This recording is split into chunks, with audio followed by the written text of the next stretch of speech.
ڕاستگۆیی لەناو مجتەمەعیمە زۆرە چونکە زۆربەی کارەکانمان لەسەر ڕاستگۆیی ڕادەبەستێت. ڕاستگۆیی ئەوە نییە ئیلا قسەبی دەبی بە دڵ و بە کردەوە و بە عملەکان جێبەجێ بکەیت. بەڕاستی ڕاستگۆیی ئەمڕۆ بەداخەوە کەم بۆتەوە لەناو ئێمەیە. هیچ کەسێک یعنی هەوک پێویست لەگەڵ بەرامبەرەکەی ڕاستگۆ نادوێت، بە تایبەتی لەم مجتەمەعی ئێمەیە یعنی نزیکترین برادرت ئەمڕۆ وەک جاران یعنی وەک پێویست لەگەڵت ڕاست نییە. ژیان بێباوەری گەلە زەحمەتە. بنەمەڵەتە باوەری بتەنەوە مینتەوە. کەسە دەوروبەرتە باوەری بتەنەوە مینتەوە.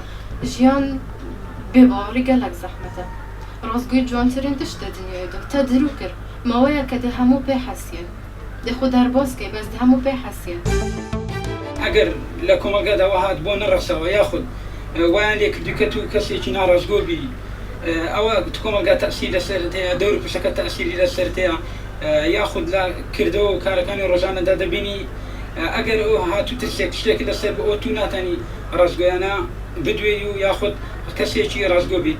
بەڵام لە هەمان کادا ڕاستگۆیی ینی چۆن بڵێ پاکتاوێکی زۆر گرنگە لە ژیانی ڕۆژانەماندا، هەروەها ڕاستگۆییش سەرکەوتوویە لە سەرجەم بوارەکان و کردارەکانی ژیانماندا.